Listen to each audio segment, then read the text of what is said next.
आकाशगंगा। इसके अलावा ब्रह्मांड में अनेक आकाशगंगा भी है। असंख्य तारों की फैली चौड़ी सफेद चमकदार पट्टी होती है। इसकी कल्पना आकाश में प्रकाश की एक बहती नदी की तरह की गई है। इसे ही आकाश गंगा कहते हैं।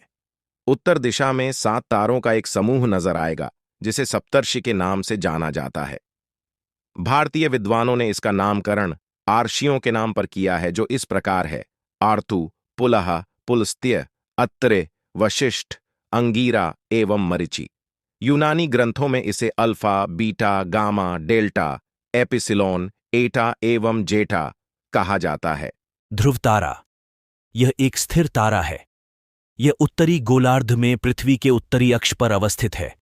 विषुवत रेखा पर किसी भी स्थान से देखने पर ध्रुव तारा क्षितिज पर दिखाई पड़ता है, परंतु ज्यों-ज्यों हम ध्रुव की ओर बढ़ते हैं, क्षितिज से उसकी ऊंचाई बढ़ने लगती है। क्षितिज से ध्रुव तारे की ऊंचाई जितनी डिग्री होगी, उस स्थान का अक्षांश भी उतना ही डिग्री होगा। यह हमेशा उत्तरी दिशा में दिखता है, इसलिए प्राचीन काल से ही नाविकों को समुद्र में उत्तर दिशा का ज्ञान करवाता रहा है। तारों के कई विशेष समूह है। जब पृथ्वी सूर्य की परिक्रमा करती है, तो सूर्य विभिन्न तारा समूहों के बीच नजर आता है। ऐसे समूहों की संख्या 12 है। इन्हें हम राशि भी कहते हैं। इन राशियों में जो तारे हैं, वे किसी न किसी आकृति की तरह नजर आते हैं। उन्हीं आकृतियों के नाम पर इन राशियों के नाम दिए गए हैं। ये नाम हैं मेष, वृष, मिथुन, कर्क, सिंह, कन्या, तुला, वृश्चिक, धनु, मकर, कुंभ तथा मीन।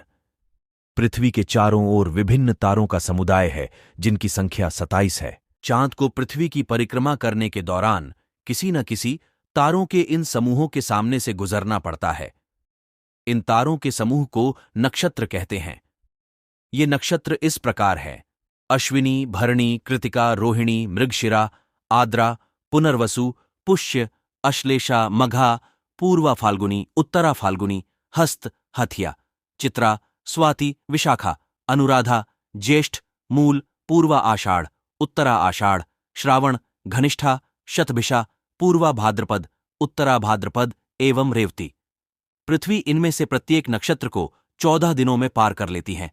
इसीलिए नक्षत्रों की अवधि 14 दिनों की होती है।